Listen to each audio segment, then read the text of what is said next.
ஆண்டவராகிய இயேசு கிறிஸ்துவின் நாமத்தினாலே ஜெம்ஸ் ஊழியத்தின் சார்பில் உங்க எல்லாருக்கும் வணக்கத்தை தெரிவித்துக் கொள்கிறேன். இந்த நாள்ல கூட உங்களோடு சேர்ந்து ஆராதிக்கவும் தேவ வார்த்தையை பகிர்ந்து கொள்ள கொடுத்த இந்த நல்ல வாய்ப்பிற்காக எப்னேசர் அங்கிளுக்காக நான் ஆண்டவருக்கு நன்றி செலுத்துகிறேன். ஆண்டவர் நம்மோடு பேசுவாராக. ஸோ நான் செய்யற அந்த மினிஸ்ட்ரி ஜெம்ஸ்ல இன்வால்வ்டா இருக்கிற அந்த ஊழியத்தை குறித்து சில காரியங்களை பகிர்ந்து விட்டு இன்றைக்குள்ள செய்திக்கு நேராக நாம் கடந்து செல்லலாம். செல்வகுமார் அண்ணா ஷேர் பண்ணது போல நான் அந்த பாலிடெக்னிக் காலேஜ்க்கு டைரக்டரா இருக்கிறேன். அது இல்லாம இந்த யூத் மினிஸ்ட்ரி இதை பார்த்துக்கிறேன்.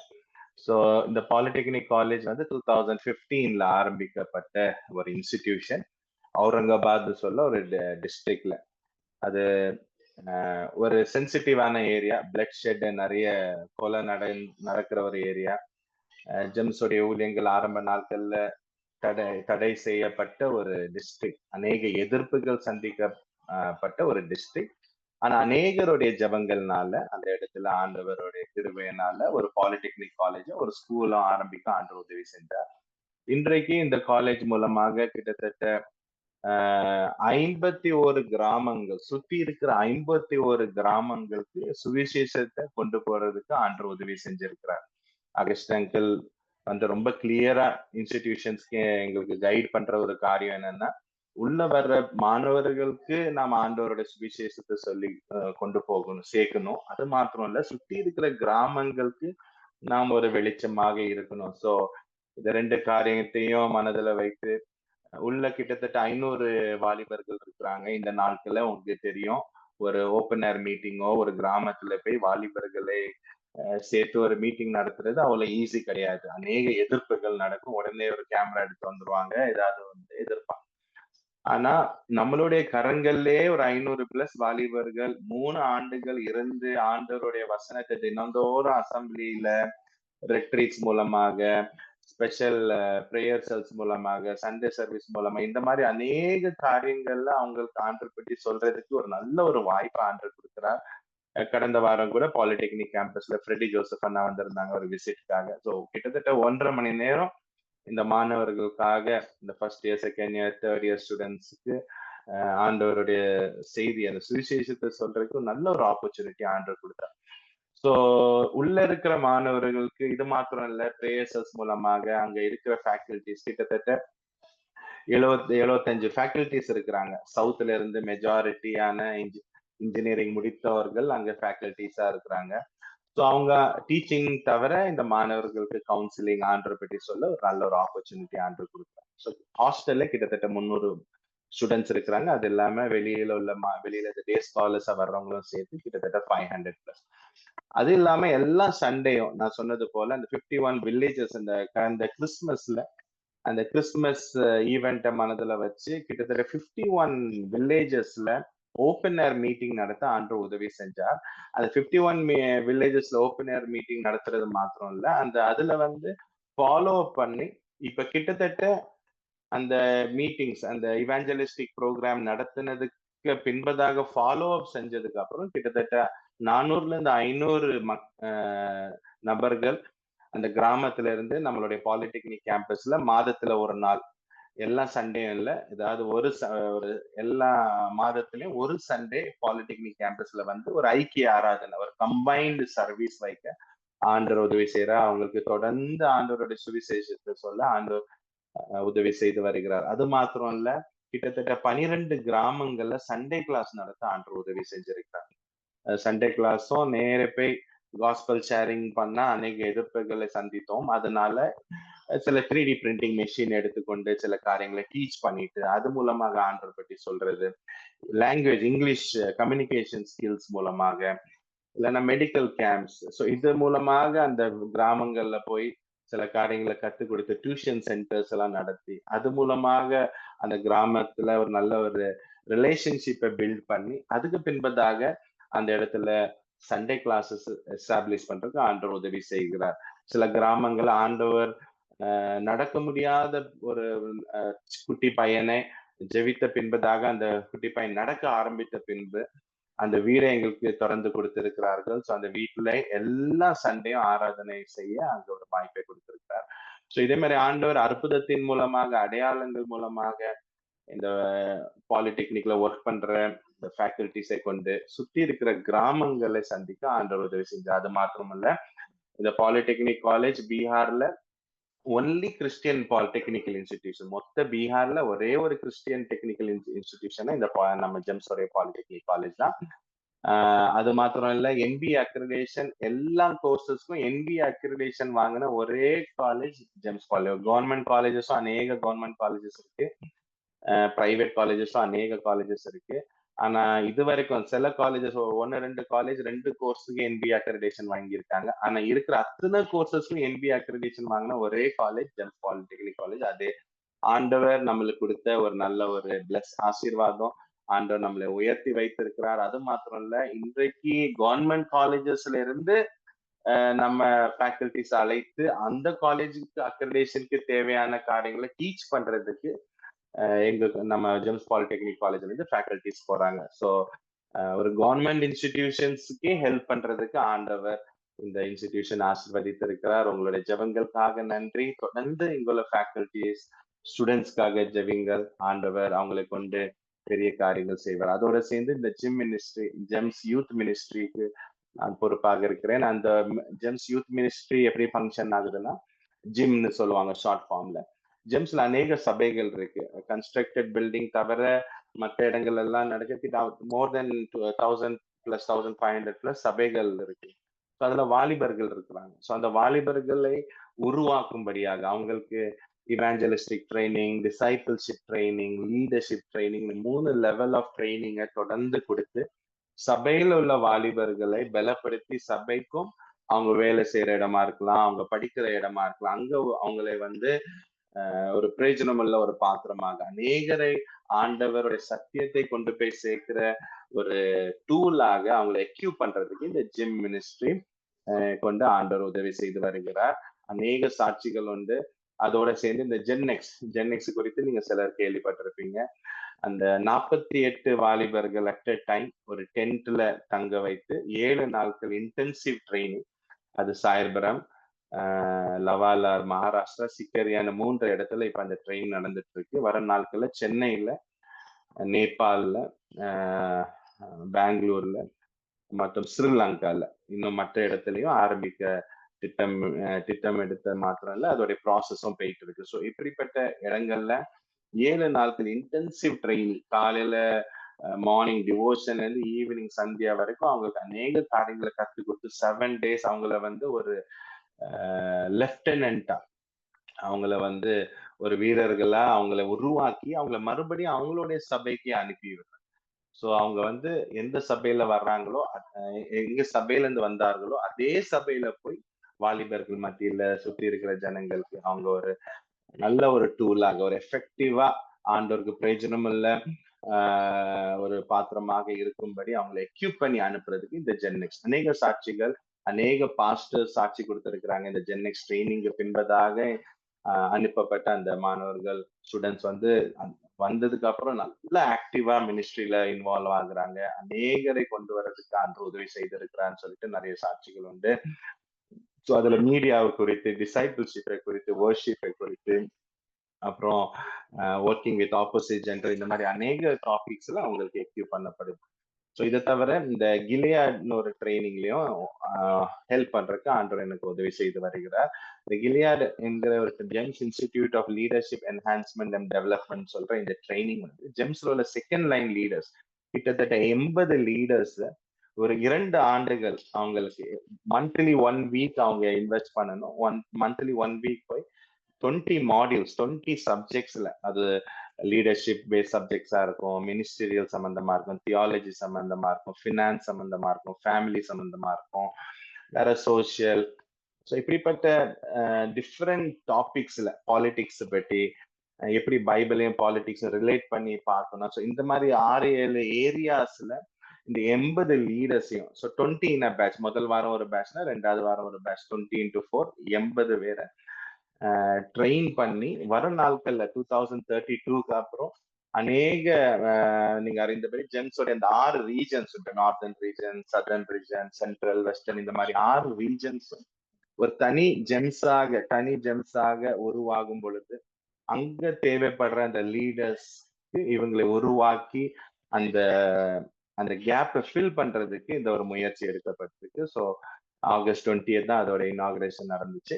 இப்போ ட்ரைனிங் போயிட்டு இருக்கு. ஸோ இதுலயும் இன்வால்வ் பண்ண 4 ஜில இன்வால்வ் பண்ணிட்டு இருக்கிறேன். ஜிபிசி, ஜிம், ஜென்னெக்ஸ், கிலியார் இந்த காரியங்கள்ல ஆண்டவர் இந்த ஊழியங்கள் மூலமாக அநேகரை தொடவும் உருவாக்கும் ஆண்டவர் உதவி செய்து வருகிறார். தொடர்ந்து இந்த ஊழியங்களுக்காக நீங்க ஜெபிங்க. வர மாணவர்கள், வாலிபர்கள், உருவாக்கப்படுகிற இந்த தலைவர்களுக்காக ஜெபிங்க. வர நாட்கள்ல ஆண்டருக்காக இன்னும் ஓட பெரிய காரியங்களை செய்ய ஆண்டவர் பலப்படுத்துவாராக. ஒரு நிமிடம் கண்களை மூடி ஆண்டவரை நோக்கி பார்ப்போம். ஆண்டவரே, இந்த மாலை வேளையில அப்பா அவங்க வார்த்தையை கேட்க நாங்க வந்திருக்கிறோம். ஆண்டவரே, நீர் எங்களோட பேசுங்க. உங்க சத்தத்தை கேட்க நாம் வந்திருக்கிறோம். ஆண்டவரே, எங்களோட இடைப்படுங்க. ஆண்டவரே, நாங்க லேர்ன் பண்றது கத்துக்கொள்றது மாத்திரம் இல்ல ஆண்டவரே, அதன்படி நடக்க பிறருக்கு கத்துக் கொடுக்க எங்களுக்கு உதவி செய்யுங்க. இயேசுவின் நாமத்தில் ஜெபிக்கிறோம் நல்ல பிதா, ஆமென். இந்த நாள்ல உள்ள இந்த ஃபேமிலி மீட்டிங்காக ஜெபிக்கும் பொழுது ஆண்டவர் என் மனதுல போட்ட ஒரு காரியம் என்னன்னா, house hold as a mission centre. House hold as a mission centre.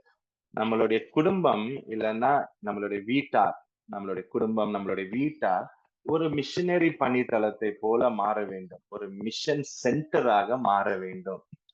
ஆஹ் என்ன சொல்லுவாங்கன்னா, ஒரு household saved becomes a household cent. அப்படின்னா ஒரு ஒரு குடும்பம் ரட்சிக்கப்பட்டு அவங்க அந்த அழைப்பை பெற்றுக்கொண்டால், அறிந்து கொண்டாங்கன்னா, அவங்க அநேகருக்கு பிரயோஜனமா இருக்கிறதுக்கு ஒரு பாத்திரமாக மாற முடியும். அதான் யோசுவா ஒரு அழகான ஒரு காரியத்தை நம்ம வாசிக்கிறோம். யோசுவா 24வது அதிகாரம் 15வது வசனத்துல நம்ம வாசிக்கிறோம்.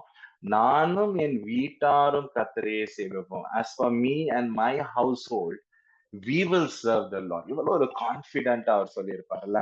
நானும் என் வீட்டாரும் கர்த்தரையே சேவிப்போம். அதுல ஒரு சந்தேகம் இல்லை. நம்ம நம்மளை பற்றி சொல்லணும்னா தைரியமா சொல்லலாம் இல்ல, நான் ஆண்டவரை சேவிப்பேன் அப்படின்னு தைரியமா சொல்லலாம். ஆனா நம்மளுடைய மனைவி, நம்மளுடைய பிள்ளைங்களும் ஆண்டவரை சேவிப்பாங்களான்னு சொல்றதுக்கு அந்த தைரியம் நம்மள்ட்ட அந்த அளவுக்கு இருக்குமான்னு சொல்ல முடியாது. நிறைய நேரத்துல நம்ம என்ன சொல்ல, நான் சேவிப்பேன், அவங்க சேவிப்பாங்களா இல்லையான்னு தெரியாது. அநேகர்கிட்ட கேட்டா அப்படி சொல்லுவாங்க. பிள்ளைங்களை குறித்து தெரியல, அவங்க அவங்க போக்குல போயிட்டு இருக்கிறாங்க. ஆனா நான் ஆண்டவருக்கு உண்மையா இருக்கிறேன். சில நேரம் நம்ம நம்ம ஒய்ஃபுக்கும் ஹஸ்பண்டுக்கும் ஒரு கேரண்டி கொடுக்கலாம். ஆனா பிள்ளைங்களுக்கு கேரண்டி கொடுக்கறது இன்னும் கஷ்டமா இருக்கு. பட் இங்க நம்ம பார்க்கிறோம், யோசுவா சொல்ற ஒரு காரியம், as for me and my household, நானும் என் வீட்டாரும் கர்த்தரையே சேவிப்போம்னு சொல்லிட்டு அந்த கான்பிடன்ஸோட, அந்த ஒரு போல்ட்னஸோட, ஒரு சந்தேகமே இல்லாம சொல்றத பாக்குறோம். இன்றைக்கு மாலை வேளையில அந்த காரியத்தை நம்ம குடும்பத்தை குறித்து நம்மளால சொல்ல முடியுமா? நானும் என் வீட்டாரும் கர்த்தரையே சேவிப்போம். we will serve the Lord. இப்ப சர்வ்ன உடனே எல்லாரும் பீகாருக்கோ பாகிஸ்தானுக்கோ எங்கேயோ மிஷினரியா போறதா சர்வ்னு சொல்றது இல்ல. ஆண்டவர் அநேகரை முழு நேரம் ஊழியத்துக்கு கூப்பிடுறார். அது கண்டிப்பாக அது கீழ்ப்படிந்து போக வேண்டும். ஆனா இருக்கிற இடத்துல, நான் வேலை செய்யற இடமா இருக்கலாம், படிக்கிற இடமா இருக்கலாம், இருக்கிற குடும்பமா இருக்கலாம், இருக்கிற இடத்தையே நான் ஒரு ஊழியக்காரனை போல, ஒரு மிஷினரியை போல, மிஷினரி சிந்தனையோட ஆண்டோட சேவையை செய்யணும்னு சொல்ற அந்த ஒரு சிந்தனையோட நான் இருக்கிறேன்னா, அதுதான் நாம் கேட்க வேண்டிய ஒரு கேள்வி. நம்மளை பார்த்து நாம் கேட்க வேண்டிய ஒரு கேள்வி, நான் இருக்கிற இடத்துல நான் அந்த சிந்தனையோட நான் இருக்கிறேன்னா, ஊழியம் செய்யணும், நான் ஒரு ஊழியக்காரன் அப்படின்னு அந்த சிந்தனையோட இருக்கிறேன்னா, இல்லைன்னா ஊழியம் எல்லாம் வேற யாரோ ஊழியக்காரங்க செய்ய வேண்டிய வேலை, எனக்கும் அதுக்கும் சம்மந்தம் இல்லை அப்படின்னு நினைக்கிறோமா? பட் ஆண்டவர் என்ன நம்ம எல்லாரும் அவரோட ஊழியத்தை செய்யும்படி ஆண்டவர் அழைத்திருக்கிறார். அது டீப்பா போக விரும்பல, நம்மளுக்கு எல்லாம் தெரிந்த ஒரு பேசிக்கான ஒரு காரியம். ஆனா நீங்க பாருங்க, இப்போ மிஷன்ஸ்ன்னு எடுத்துக்கும்போது அநேக மிஷன் லீடர்ஸ் இருக்கிறாங்க. ஆண்டவர் வல்லமையாக அவங்களை பிரயோஜனப்படுத்தி இருக்கிறார். ஆனா அகஸ்டினங்கள் குறித்து நான் யோசித்து பார்க்கும்போது நான் ரொம்ப ஆச்சரியப்படுற 2 காரியங்கள். ஒண்ணு, நிறைய மிஷன் லீடர்ஸ் அவங்க ஃபாரின்ல இருந்துட்டே இந்தியால ஆர்கனைசேஷன் ஸ்டார்ட் பண்ணி அப்பப்போ விசிட் பண்ணி அந்த ஊழியத்தை ஆரம்பிச்சு அதை தொடங்கி இருப்பாங்க, அதை ரன் பண்ணியிருப்பாங்க. சிலர் தமிழ்நாட்டுல இருந்து நார்த்ல ஊழியம் செஞ்சிருப்பாங்க. ஆனா அகஸ்டின் அங்கிள் சவுத்ல இருந்தாலுமே, அவங்க பார்ன் அண்ட் brought up சவுத்தா இருந்தாலும், ஆண்டவர் அழைத்த இடத்திலேயே போய் அந்த பணித்தளத்திலே இருந்து ஊழியம் செய்த ஒரு லீடர்னு பார்க்கும்போது அது ஒரு யூனிக்னஸ். அங்கிளுடைய பணித்தளத்திலே இருந்து ரிட்டையர்மெண்ட்டும் எடுக்காம அங்கேயே இருந்து கடைசி வரைக்கும் நான் பணித்தளத்திலே ஊழியம் செய்வேன். ரிட்டையர் ஆகி நான் அப்ராட்லயோ ஃபாரின்லயோ தமிழ்நாட்டிலயோ போய் ரெஸ்ட் எடுப்பேன்னு அவங்க யோசிக்காம பணித்தளத்திலேயே தொடர்ந்து ஊழியம் செய்யறது ஒரு யூனிக்னஸ் அங்கிளுடையது. இன்னொரு முக்கியமான ஒரு யூனிக்னஸ் பார்த்தோம்னா, அங்கிள் உடைய லைஃப்ல பார்க்க அத்தனை பிள்ளைங்களும், அவங்களுடைய பிள்ளைங்களா இருக்கலாம், மருமக்கள்களா இருக்கட்டும், அவங்கள இன்லாஸா இருக்கும். மீன்ஸ் அவங்களுடைய பிள்ளைங்கள், அந்த எக்ஸ்டெண்டட் ஃபேமிலி பார்த்தீங்கன்னா, எல்லாரும் ஊழியத்துல இருக்கிறது ஒரு பெரிய ஒரு ஆசீர்வாதம். இல்ல? சோ இன்னைக்கு ஆண்டவர் ஒரு ஊழியத்தை ஒரு குடும்பமாக செய்யறது எவ்வளவு பெரிய ஒரு பிளெஸிங். அது நீங்க நீங்க இருக்கிற இடத்துல கூட அப்படிப்பட்ட ஒரு ஊழியத்தை செய்யறது இவ்வளவு பெரிய ஒரு ஆசீர்வாதமா இருக்கும். பிள்ளைங்களும் இணைந்து, கணவன் மனைவி பிள்ளைங்களை இணைந்து அது சபை நீங்க போற சபையா இருக்கலாம், இல்லைன்னா நீங்க செய்யற ஊழியங்கள் கிராம ஊழியங்களா இருக்கலாம். எப்படிப்பட்ட ஊழியமா இருந்தாலும் ஒரு குடும்பமா ஒரு ஹவுஸ் ஹோல்ட் சேர்ந்து செய்யும்போது எவ்வளவு பெரிய ஒரு ஆசீர்வாதம், எவ்வளவு பெரிய ஒரு சந்தோஷமா இருக்கும். அநேகருக்கு அந்த பாக்கியம் கிடைக்கவில்லை. ஆனா சிலருக்கு ஆண்டவர் கொடுத்திருக்கிறார். ஆனா நம்ம எல்லாருடைய ஆசை அப்படிதான் இருக்கணும். குடும்பமாக நானும் என் வீட்டாரும் எல்லாரும் ஆண்டவரை சேவிக்கணும்னு சொல்லி நம்ம ஆனா சாத்தான் வந்து எப்பவுமே இந்த குடும்பத்தை தான் டார்கெட். கணவன் மனைவியோட ரிலேஷன்ஷிப்பை பிரேக் பண்ண ட்ரை பண்றான். அது இல்லைன்னா அந்த ஃபேமிலியில பிள்ளைங்கள் உள்ள ரிலேஷன்ஷிப்பை பிரேக் பண்றதுக்கு சாத்தான் அநேக முயற்சிகளை எடுக்கிறத நம்ம பார்க்கிறோம். இப்ப பார்க்கிறோம் எத்தனையோ கிறிஸ்டியன் ஃபேமிலிஸ்ல இந்த டிவோர்ஸ் இஷ்யூஸா இருக்கட்டும், இந்த பெர்சன்டேஜ் ரேஷியோ வந்து கிறிஸ்டியன் மேரேஜஸ்ல டிவோர்ஸ் பெர்சன்டேஜ் ரொம்ப ஹையா இருக்குன்னு ஸ்டாட்டிஸ்டிக்ஸ் சொல்லுது. அதுல ஒண்ணு முக்கியமா நாம என்ன தெரிய வர்றோம்னா, சாத்தான் வந்து இந்த கிறிஸ்தவ குடும்பத்தை எப்படியாவது உடைக்கணும்னு முயற்சி எடுக்கிறத பார்க்கிறோம். ஆண்டவர் ஆரம்பித்த முதல் இன்ஸ்டிடியூஷன் மேரேஜ் தான். Family and marriage first institution. Family is first institution. ஆனா ஆண்டவர் ஒரு பெரிய நோக்கம் வைத்திருந்தார் இந்த ஃபேமிலியை கொண்டுதான் ஆண்டவர் அநேக காரியங்களை செய்யறதை நம்ம பார்க்கிறோம். ஆனா அந்த ஃபேமிலியை டார்கெட் பண்ணி, ஏன்னா ஃபேமிலியை அவன் டிஸ்டர்ப் பண்ணி அதை உடைச்சாங்க, சர்ச் டிஸ்டர்ப் பண்ண முடியும், சர்ச்ல பிரேக் பண்ண முடியும். சர்ச்சை பிரேக் பண்ணா அந்த மிஷன் பிரேக் ஆகுறத நம்ம பார்க்கிறோம். சோ அந்த குடும்பம் ரொம்ப முக்கியமான ஒரு காரியம். ஆனா அந்த குடும்பத்துக்கு சாத்தான் எவ்வளவு டார்கெட் பண்றானோ அதே போல நம்மளும் நம்ம குடும்பத்தை ரொம்ப கவனமாக ஜெபத்தோடு ஆண்டவரே நானும் என் குடும்பமும் என் வீட்டாரும் ஆண்டவரை உண்மை சேவிக்கணும், ஒரு சுற்றியுள்ள ஒரு இது காரியம் செய்யணும்னு சொல்லிட்டு அதுதான் நம்மளுடைய ஜெபமா இருக்கும். இன்றைக்கு நம்ம பார்க்கிறோம் அநேக குடும்பங்கள்ல பிள்ளைங்களை என்கரேஜ் பண்றது எப்படியா இருக்கும். பக்கத்துல வீட்டுல அவன் வந்து 2 மாடி கட்டிட்டான், நீ வந்து எப்படியாவது இன்னொரு மாடி, அவன் பைக் வாங்கிட்டான் நீ கார் வாங்கணும், அவன் ஃபாரின் போயிட்டான் நீயும் ஃபாரின் போகணும். இந்த மாதிரி அநேக குடும்பத்துல மோட்டிவேட் பண்றதை நம்ம பார்க்கிறோம். அநேகருடைய மோட்டிவேஷன் இந்த வேர்ல்ட்லி காரியங்களை குறித்து தான் இருக்கு. உலகத்தின் காரியங்களை குறித்து தான் மோட்டிவேஷன். ஆனா எக்ஸாம் வர நேரம் இப்ப பாருங்க, 10th எக்ஸாமா இருக்கலாம், 12th எக்ஸாமா இருக்கலாம், ஏதாவது கவர்மெண்ட் எக்ஸாமா இருக்கலாம்.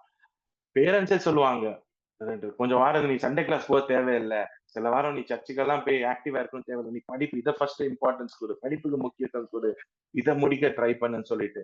ஸோ அந்த குழந்தை என்ன நினைக்கும், அது என்ன கத்துக்குது அந்த காரியம், அந்த அது மூலமாக அந்த குழந்தை என்ன கத்துக்குது, முக்கியமான நேரத்துல ஆண்டவர் தேவையில்லை, இதுதான் முக்கியம், ஆண்டவர் வந்து செகண்டரி, ஃப்ரீயா இருந்தா ஆண்டவரை தேடலாம். சோ இன்டைரக்ட்லி அநேக குடும்பங்கள்ல இப்படிப்பட்ட காரியங்களை கத்துக் கொடுத்ததுனால அடுத்த தலைமுறை நெக்ஸ்ட் ஜெனரேஷன் வந்து ஆண்டவரை குறித்து அந்த வைராக்கியமோ ஆண்டவரை தேடுற அந்த ஹங்கர் அந்த பசி இல்லாம போறதை நம்ம பார்க்கிறோம். அதான் நம்ம நியாயாதிபதிகள்ல நம்ம பார்க்கிறோம், ஜட்ஜஸ்ல. அதுல என்ன சொல்லப்பட்டிருக்குன்னா, அடுத்த தலைமுறை ஆண்டவரை குறித்து அறியவும் இல்ல, ஆண்டவரை குறித்து தெரியாத ஒரு தலைமுறை வந்துச்சுன்னு சொல்லிட்டு நம்ம பார்க்கிறோம். மோசே கொண்டு போன ஒரு தலைமுறை, யோசுவா கொண்டு போன ஒரு தலைமுறை.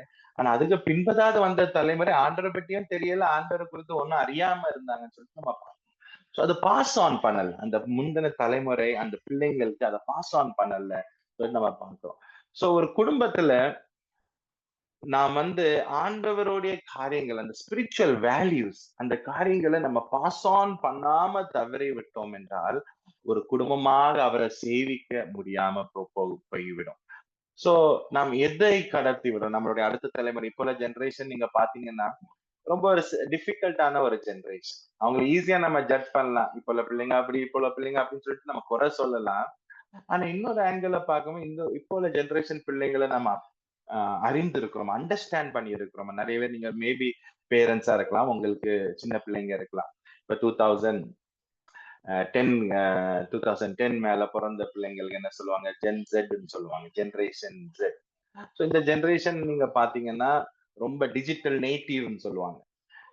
அதுக்கு முந்தின உள்ள ஜெனரேஷன் டிஜிட்டல் இமிகிரண்ட்னா பிறக்கும்போ இந்த ஏஐயோ இந்த கம்ப்யூட்டரோ இல்லைன்னா சாரி கம்ப்யூட்டர் இருந்திருக்கும், இந்த இன்டர்நெட், இந்த மொபைல் ஸ்மார்ட் போன்ஸ் இதெல்லாம் ரொம்ப இருந்திருக்காது. ஸோ கஷ்டப்பட்டு நம்ம வந்து அது இமிகிரண்ட் ஆகி அதுல நம்ம அடாப்ட் பண்ண ட்ரை பண்ணிருக்கோம். ஆனா இந்த ஜெனரேஷன் ஜென் ஜெட்னு சொல்ற ஜெனரேஷன் பிறக்கும்போதே இவங்க வந்து யாரும் கத்துக் கொடுக்கல எப்படி போன் ஆப்ரேட் பண்ணணும். உங்க பேர பிள்ளைங்க இருக்கலாம், உங்களுடைய பிள்ளைங்க இருக்கலாம், யாருமே உட்காந்து கிளாஸ் எடுக்கல, ஸ்மார்ட் போனை இப்படி ப்ரெஸ் பண்ணணும் அப்படி அவங்களே அவங்க ஸோ இவங்களை டிஜிட்டல் நேட்டிவ்னு சொல்லுவாங்க. பிறக்கும்போதே அவங்க அதோட அந்த சிப்போட அவங்க பிறந்துட்டாங்க.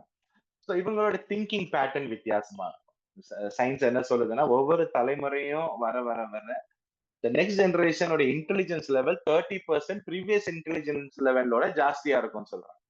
ஸோ அப்படி இருக்கும்போது நம்மளுடைய தலைமுறைக்கு ஒரு பெர்சன்டேஜ்னா நம்மளுடைய அடுத்த தலைமுறை 30% இன்னும் இன்டெலிஜென்ஸ். ஸோ அதனாலதான் இப்போ உள்ள ஜெனரேஷன் நீங்க பாத்தீங்கன்னா எல்லாத்துக்கும் கொஸ்டின் கேட்பேன், ஏன் பண்ணணும், ஏன் இதை செய்யணும், ஏன் ஏன் இந்த கொஸ்டின் ரொம்ப காமனா இருக்கும். எனக்கு 2 பசங்க இருக்கிறாங்க, ஒருத்தனை 11, ஒருத்தன் 7 வயசு.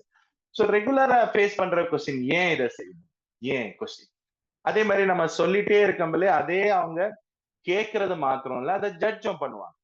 So they not only listen. ஒரு இந்த ப்ரீவியஸ் ஜெனரேஷன் பிள்ளைங்களெல்லாம் நீங்க தெரியும், அவங்க என்ன சொன்னாலும் அதை கேட்பாங்க, பிலீவ் பண்ணுவாங்க. ஆனா இப்போ உள்ள ஜெனரேஷன் அவங்க கேட்கும்போதே அதை ஜட்ஜ் பண்ணுவாங்க, ஜட்ஜ் பண்ணி ரீசன் பண்ணுவாங்க, ஏன் அது அப்படி. உடனே போய் கூகுள்ல செக் பண்ண கரெக்டா இல்லையா.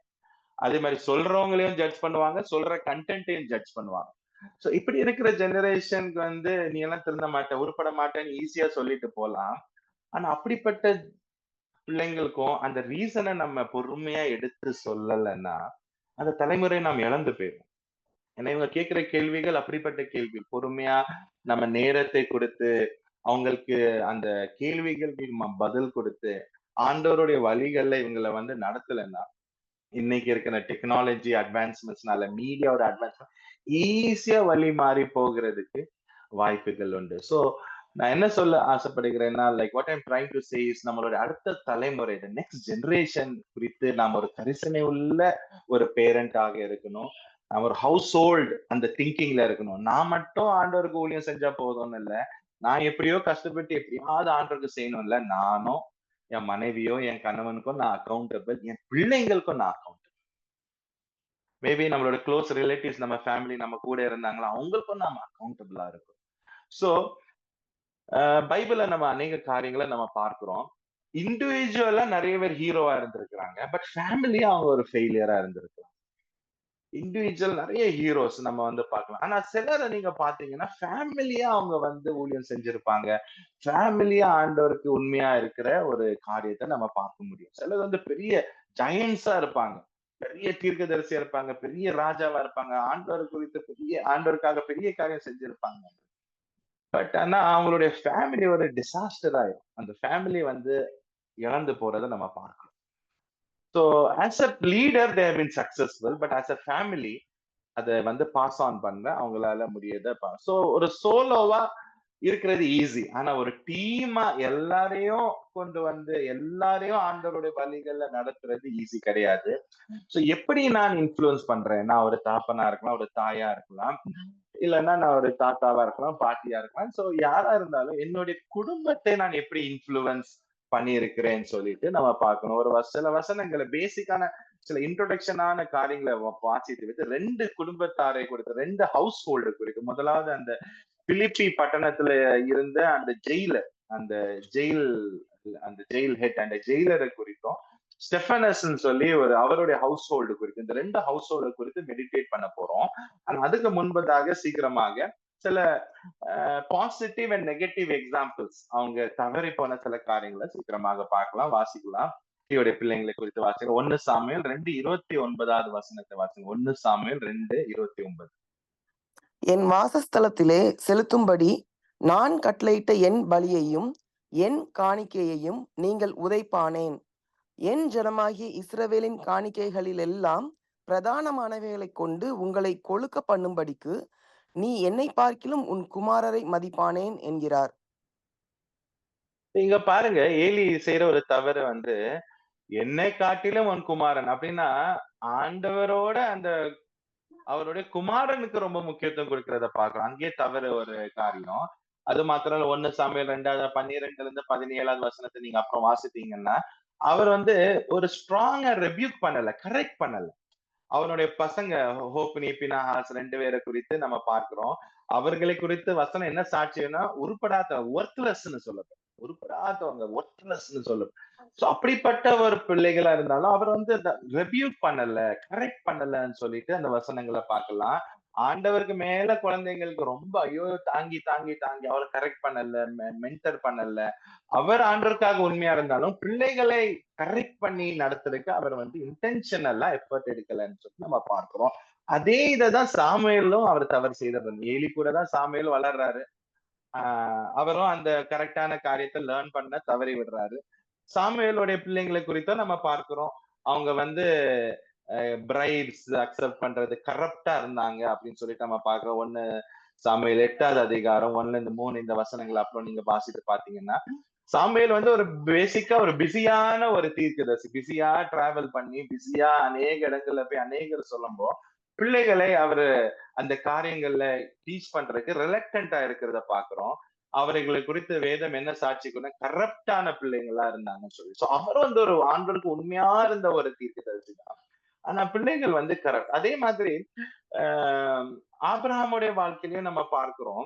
தாவீதுடைய வாழ்க்கையிலயும் பார்க்கிறோம். தாவீது வந்து man after God's own heart, ஆண்டவருடைய இதயத்துக்கு பிரியமான ஒரு மனிதன் சொல்லிட்டு பார்த்தாலுமே, ஆனா பிள்ளைங்களுடைய வாழ்க்கையில நீங்க பாருங்க, யாருமே அந்த இத வந்து லெகசியை கொண்டு போறத நம்ம பார்க்க முடியும். எல்லாரும் பிரச்சனை. சாலமன் கூட ஆண்டவரை விட்டு விலகி போறத பார்க்கிறோம். அநேக தவறுகள் அந்த குடும்பத்தை அவர்களால காப்பாத்துறது முடியாம போறத பார்க்கிறோம்.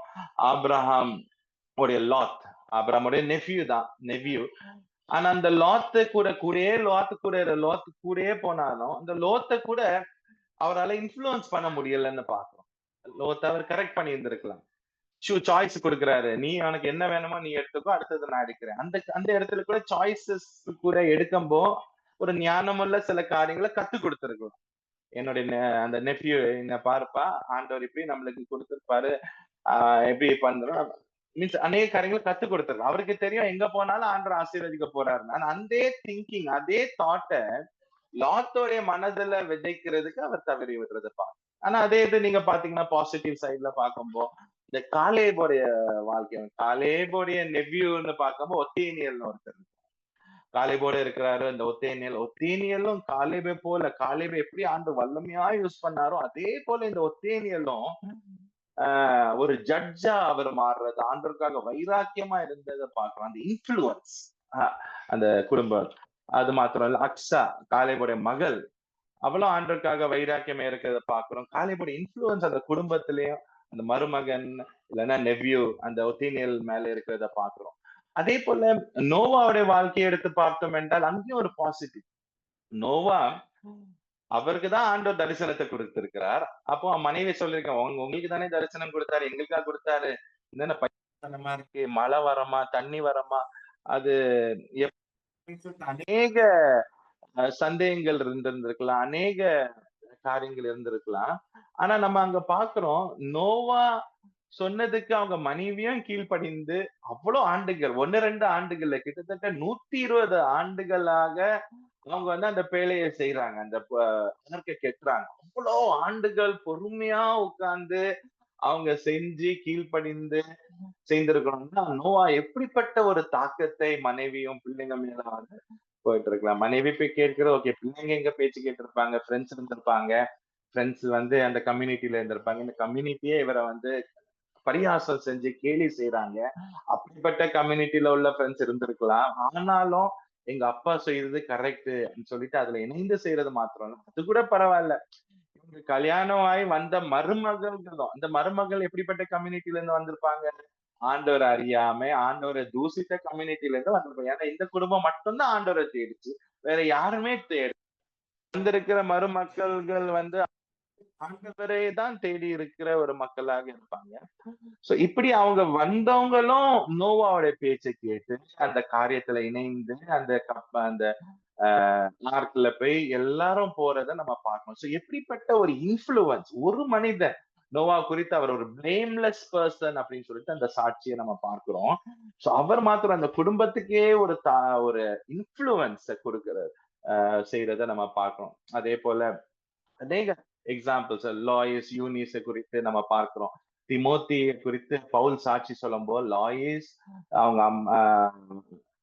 பாட்டி அவங்க அம்மா லாயிஸ் யூனிஸ் அவங்கள்ட்ட இருந்து அந்த ஃபெய்த்தை வந்து கடத்தி விடுறாங்கன்னு சொல்லிட்டு ஒரு பாசிட்டிவாக அங்க ஷேர் பண்றத நம்ம பார்க்கிறோம். ஒரு காரியத்தை பார்க்கிறோம். இதே போலதான் எரேமியா 35வது அதிகாரத்துல பார்க்கும்போது யோனாதாப் அந்த சந்ததிகளை குறித்து ஆண்டவர் சொல்ற அவங்க தாத்தா ரெக்கபைட்ஸ் வந்து அவங்க என்ன கட்டளை கொடுத்திருக்காங்களோ அவங்க பல 100 ஆண்டுகளுக்கு அப்புறம் கூட அவங்க கீழ்ப்படிந்து செய்யறத பார்க்கிறோம். சோ ஒரு சைட் ஒரு நெகட்டிவ் எக்ஸாம்பிள்ஸ் நிறைய இருந்தாலுமே இன்னொரு சைட் பாசிட்டிவா அநேக குடும்பங்களை பார்க்கிறோம். மோசையோட மதர் அவங்க பிள்ளைங்க எல்லாரும் குடும்பமாக ஆண்டோர தரிசனத்தை நிறைவேற்றுறதை நம்ம பார்க்கிறோம். இப்படி அநேக குடும்பங்களை நாம் பார்க்கலாம். சோ இந்த நேரத்துல ஒரு அதிகாரத்தை நாம் வாசிக்கலாம். அப்போஸ்தலர் 16வது அதிகாரம் 30ல இருந்து வாசிக்கலாம். 30ல இருந்து தொடர்ந்து வாசிக்கலாம். Acts chapter 16 verses 30 onwards. So இங்க ஒரு ஹவுஸ்ஹோல்ட் ஆஃப் த ஜெயிலர், இந்த ஹவுஸ்ஹோல்டை குறித்து நம்ம வாசிக்கலாம். அவர்களை வெளியே அழைத்து வந்து, ஆண்டவமாரே, ரட்சிக்கப்படுவதற்கு நான் என்ன செய்ய வேண்டும் என்றான். அதற்கு அவர்கள், கர்த்தராகிய இயேசு கிறிஸ்துவை விசுவாசி, அப்பொழுது நீயும் உன் வீட்டாரும் ரட்சிக்கப்படுவீர்கள் என்று சொல்லி, அவனுக்கும் அவன் வீட்டிலிருந்த யாவருக்கும் கர்த்தருடைய வசனத்தை போதித்தார்கள். மேலும் ராத்திரியில் அந்நேரத்திலே தானே அவன் அவர்களை அழைத்து கொண்டு போய் அவர்களுடைய காயங்களை கழுவினான். அவனும் அவனுடையவர்கள் அனைவரும் உடனே ஞானஸ்நானம் பெற்றார்கள். பின்பு அவன் அவர்களை தன் வீட்டிற்கு கூட்டிக் கொண்டு போய் அவர்களுக்கு போஜனம் கொடுத்து தன் வீட்டார் அனைவரோடும் கூட தேவனிடத்தில் விசுவாசம் உள்ளவனாகி மன மகிழ்ச்சியாயிருந்தான். இந்த வசனத்தை நம்ம பார்க்கிறோம். பவுலும் சீலாஸும் அங்க ஜெயில இருக்கிறாங்க. ஒரு எர்த்குவேக் வருது. இந்த எர்த்குவேக்ல ஜெயிலர் பயப்படுறாரு. அப்படி அவர் வந்து தற்கொலை செய்ய முயற்சி எடுக்கும்போது பவுலும் சீலாஸும் போய் அங்க நிற்கும் பொழுது அங்க பாக்குறோம் அவங்க கேட்கிற முதல் கேள்வி, must I do to be saved? நான் ரட்சிக்கப்பட என்ன செய்யணும்னு சொல்லிட்டு அந்த முதல் கேள்வி அவர் கேட்கிறார். அவர் ஒரு ஜெயிலர், அத்தாரிட்டியில இருக்கிற இவங்க எல்லாம் கைதியா வந்தவங்க. ஆனா ஒரு ஜெயிலர் லெவல்ல இருக்கும்போது கூட அவரை தாழ்த்தி அவருக்குள்ள அவர் வந்து ஒரு ஹியூமிலிட்டி இருக்கு. நான் என்ன செய்யணும்? அப்படிப்பட்ட ஒரு தாகம், ஒரு ஹங்கர், ஒரு பசி, நானும் ரட்சிக்கப்படணும்னா என்ன செய்யணும்னு சொல்லிட்டு அவருக்குள்ள முதல்ல அவர் மாறும்படி அவர் ஒரு முயற்சி எடுக்கிறார். அவரை தாழ்த்துகிறார். அவர் அப்படிப்பட்ட ஒரு ஆசை, அந்த ஒரு காரியத்தை நம்ம பார்க்கிறோம். அது மாத்திரம் இல்ல, அவருக்கு வந்து ஆண்டவர்கிட்ட சொல்றாங்க. அது மாத்திரம் இல்ல, அவர் என்ன செய்யறாரு? அதே நேரத்துல போய் வீட்டுக்கு கூட்டிட்டு போறாரு. வீட்டுக்கு கூட்டிட்டு போய் அந்த ஹவுஸ் அந்த மக்கள் எல்லாருக்கும் சுவிசேஷம் அறியும்படிக்கு அவர் ஒரு பாத்திரமாக இருக்கிறாரு. சோ அங்க அவரோட வீட்டார் எல்லாரும் சுவிசேஷத்தை கேட்கிறாங்க. சுவிசேஷத்தை கேட்கிற மாத்திரம் அவர் என்ன தொடர்ந்து வசனத்தின் வந்து share the word of Lord with him with all who lived in it. 32வது வசனத்துல பாக்குறோம். அதுக்கு பின்பதாக நம்ம பாக்குறோம் அவங்க குடும்பமாக அவங்க வந்து பேப்டிசம் எடுக்கிறாங்க. பேப்டிசம் எடுத்து அவங்களுக்குள்ளால ஒரு பெரிய மகிழ்ச்சி மாத்திரம் இல்ல, அவங்களே சர்வ் செய்யறத பாக்குறோம். அந்த பவுலும் சீலாஸுக்கு உதவி செஞ்சு சர்வ் பண்ணி அவங்க காயங்களை துடைத்து அவரை சர்வ் பண்றத பாக்குறோம். சோ ஒரு குடும்பம் ஆண்டவரை அறியாம இருந்த ஒரு குடும்பம் அப்படிப்பட்ட ஒரு கான்டெக்ட்ல உடனே அப்படி டக்குன்னு ஆண்டவரை வந்து ஏற்றுக்கொள்றது ஈஸி கிடையாது. அதுவும் இவங்க வந்து ஆண்டவரை இயேசுவை எதிர்த்த ஒரு மக்களாக இருந்தாலுமே, ஆனா அந்த ஜெயிலர் ஆண்டவரை ஏற்றுக்கொள்றது மாத்திரம் இல்ல, அவர் அதோட நின்னு விடல. என்னுடைய ஜனங்கள், என் வீட்டுல உள்ள மக்கள், அவங்களும் ரட்சிக்கப்படணும், அவங்களும் ஆண்டவர் குறித்து உண்மையான ஆண்டவர் குறித்து தெரியணும்னு அங்கேயும் கடத்தி சொல்றது மாத்திரம் இல்ல, குடும்பமாக அந்த டிசைபிள்ஷிப் ப்ராசஸ்ல ஆண்டோட வசனத்தை கேட்க கேட்க இன்னும் கேட்டு அவங்க ஒப்பு கொடுத்து விசுவாசித்தது மாத்திரம் இல்ல, அது கீழ்படுகிறாங்க.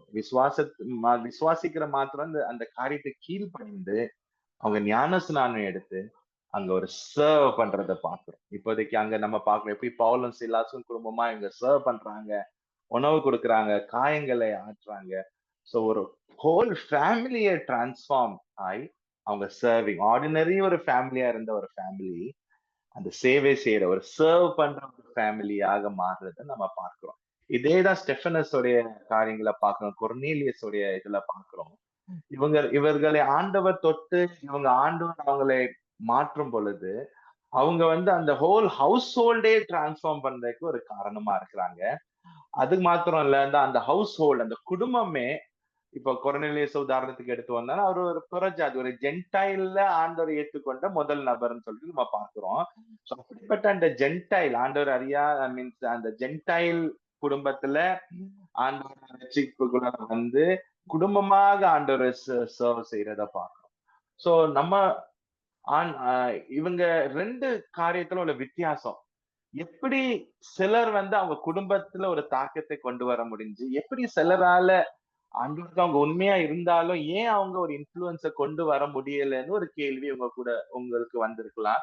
நானும் இதை தியானிக்கும் பொழுது எனக்குள்ளால வந்த ஒரு கேள்வி, why some of the leaders could influence the family, why some could not influence the ஃபேமிலின்னு சொல்லிட்டு பார்க்கும் பொழுது ஒரு 3 காரியம் சீக்கிரமாக ஜஸ்ட் பாயிண்ட் மட்டும் சொல்லிட்டு நம்ம ஜெபித்து முடிக்க போறோம். முதலாவது ஒரு காரியம், அவங்களுடைய பர்சனல் லைஃப்ல ஒரு கன்சிஸ்டன்சி இருந்துச்சு. காம்ப்ரமைஸ் இல்லாம, ஒரு கான்ட்ரடிக்ஷன் இல்லாம, ஒரு கன்சிஸ்டன்ட் லைஃப், ஒரு அன்காம்ப்ரமைசிங் கான்ட்ரடிக்ஷன் இல்லாம ஒரு கன்சிஸ்டன்ட் லைஃப். இப்ப நோவாவை இன்ஃப்ளூயன்ஸ் பண்ணாருன்னா அவருடைய லைஃப்ல ஒரு கன்சிஸ்டன்சி இருந்துச்சு. ஒரு பிளேம்லெஸ்ஸா, ஒரு சாட்சி உள்ள குடும்பத்துல ஒரு சாட்சி, சமுதாயத்துல ஒரு சாட்சி.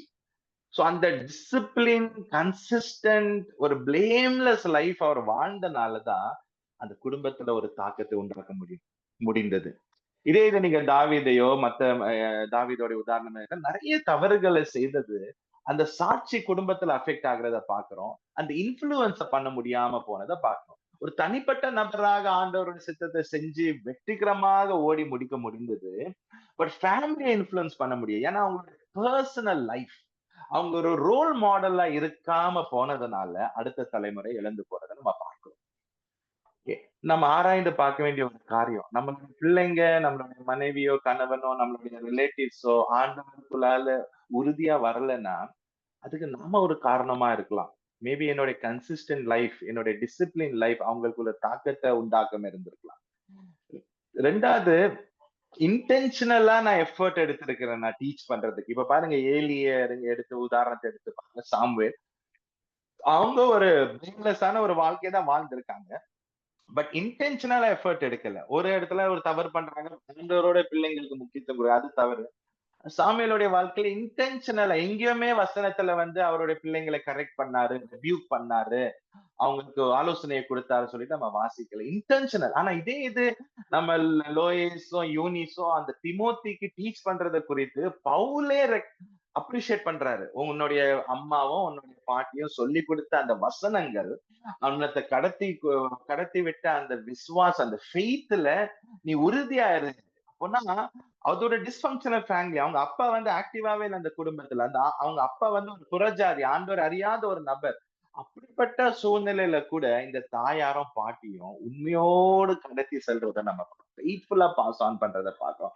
சோ முதலாவது என்னுடைய வாழ்க்கை நான் ஒரு ரோல் மாடலா இருக்கிறேன்னா, ரெண்டாவது நான் இன்டென்ஷனலா டைம் எடுத்து, இல்ல நான் ரொம்ப பிஸி, ஒய்ஃபும் பிஸி, ஹஸ்பண்ட் நம்ம ஒர்க் பண்றோம், எவ்வளவு பிஸியா இருக்கிறோம்னு சொல்லி நம்ம அடுத்த தலைமுறைக்கு கத்துக் கொடுக்க வேண்டிய காரியத்தை கத்துக் கொடுக்காம அதுதான் நம்ம ஜட்ஜஸ்ல நியாயாதிபதிகள்ல பாக்குறோம். அடுத்த தலைமுறை ஆண்டவர் குறித்து அறியாம இருந்தாங்க. ஏன்னா they did not teach, இன்டென்ஷனலா டீச் பண்ணாம இருக்கிறது. சோ 2 காரியத்தோட நான் முடிக்க விரும்புகிறேன். ஒண்ணு, என்னுடைய வாழ்க்கை ஒரு இன்ஃப்ளூயன்ஸ கொண்டு வருமா?